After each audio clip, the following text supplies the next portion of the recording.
Hi, we're back on Facebook Live again this week with this week's Spotlight on the Arts. Jay held court last week without me. He's probably sorry that I'm back, but not at all. It's hard not to have someone to talk to, or to look at. That would be hardest for me. Well, I got to look at the person behind the camera. All of you out there are watching. We see you. Do you remember when Captain Kangaroo used to do that? He'd look out into the TV screen. We're dating ourselves, but I do remember that. I thought that he was talking to me. Anyway, Jay's going to get it kicked off this week. Okay. It's a relatively quiet weekend. I mean, there are things that have been going on for a while that are continuing, and because of the holiday with Easter and Passover, I think there are fewer openings. But beginning on this weekend, State College of Florida is opening, their theater department is opening a production of Angel Street, which most people know as Gaslight, which was a very popular movie with Ingrid Bergman and Charles Boyer, and it's about a man who's trying to drive his wife crazy to...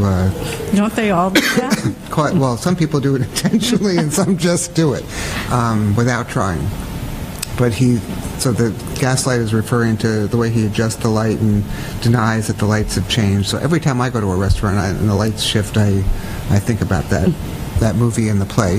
The original play was called Angel Street, but the movie was called Gaslight. And that's going to be running through April 23rd in the David and Ann Howard Theater, which is sort of behind Neal Auditorium, or Neal Performing Arts Center now, on the State College of Florida campus in Bradenton. I'm trying not to cough. And there's don't mind him. I'll just keel over here. But it's not the only State College of Florida. Yeah, and the one I get to talk about is free. I always like to talk about nice. Free events. This is a tribute to the Tonys by the Musical Theater Ensemble at State College of Florida.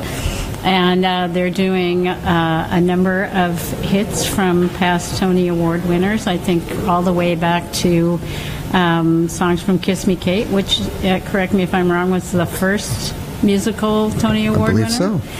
And up to more contemporary works like stuff from Les Mis. And they even have something from Hamilton if they get them signed. Who knows? Last year's winner. Anyway, that is at the Neal Performing Arts Center, and as I said, no charge, and it is Monday night at 7 p.m. Sounds like fun. Be some good music at least. Yeah.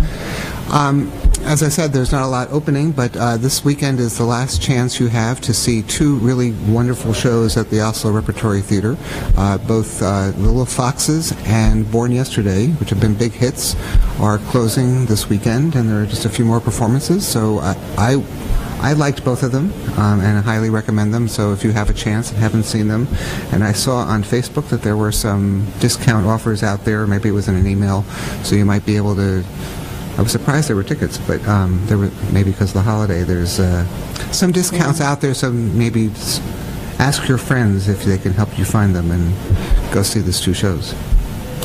I have not seen either one. Well, we know what you need to do this weekend. Yeah, exactly. Because you have nothing else to do. Among many other things, yeah. And at the Powell Crossley Estate, I think this is a return, is it not? Have they not done sort of the live radio theater kind not of radio concept? Specifically. They've done a lot of Dickens, and they've done Edgar Allan Poe and all sorts of other dramas in the house, in different rooms, and the audience sort of moves around and the actors stay in place. Well, in this case, they are doing that concept, but with radio theater live, and they have 3 different shows. One is called Hometown Heroines, which is, I think, music from the 1940s. One is a soap opera called Soap Suds of Our Lives. Yeah, clever. And one is called the Penumbra Murder Mystery. But they're all based on, the old radio shows and what they actually were like. So it sounds fun, and I always love stuff at that venue because it's just such a neat old house. Yeah. So that starts Monday, and it goes all the way through April 28th, and I guess they must rotate the shows. I know, I think Oh, you see all three of them at a time. So, that's fun. And it's fitting that they're doing that because Pal Crosley was a major promoter, developer of radios, right. affordable radios, and so he built his fortune partly in the radio business. So I'm surprised it's taken this long to get back to the radios. You would have thought they'd thought of that before. And I want to mention two shows that I've seen in the last week that I think people should pay attention to. One is this sort of strangely titled The Elaborate Entrance of Chad Deity, which is playing in the Cook Theater at the FSU Center. It's an Oslo rep production. And it's set in the world of professional wrestling, which helps make it very lively, but it's a very thought-provoking, serious discussion about race and racism and stereotyping in the professional wrestling world, but really in the world at large. And did a talk back with the actors the other night, and it's fascinating, and I would actually go see it again. I got to see the opening night, and I saw part of the second act when I did the talk back. And last night I went to Selby Gardens, where the FSU Oslo Conservatory is closing their season with a really wonderful production of A Midsummer Night's Dream. We're bringing Shakespeare live back to the outdoors here. And the setting at Selby Gardens behind the Payne Mansion is just beautiful. My review will be online, and as soon as we finish this, I can hit publish, and it'll be in the paper on Friday. But last night was a perfect night for it. Nice, it was comfortable temperatures, the sunset right as the show's starting, the lighting, the performances are great. There was a lot of chatter on Facebook from people who'd been to see it last night, and all very positive. And I think obviously there are a lot of people who are very interested in it because the whole run is almost sold out. There's, I think, only a few performances. I mean, I'm sure you can get a ticket. There'll be a cancellation here or there, but somebody was telling me in the office before they were looking, and there were only 3 performances that had tickets. So act quickly. Yeah. So. And as things are kind of winding down for this season, we're having announcements of what's coming up for next season. So in today's paper, this Thursday,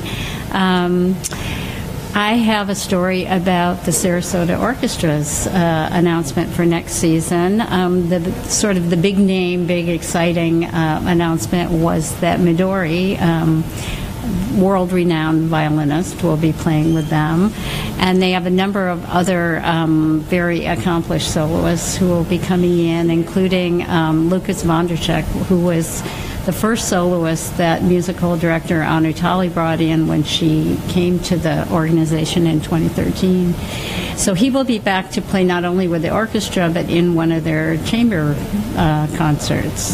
series concerts. So you can check out that story on today's Herald-Tribune or online, and I think subscription seats are going on sale May 1st, and then individual seats later in the fall. But lots of good stuff in all of their series. They have the Masterworks, the Great Escapes, the Pops, and the Chamber series. Going on there. Full slate. And I just am working on a story about the Urbanite Theater, which they'll be announcing their season next week.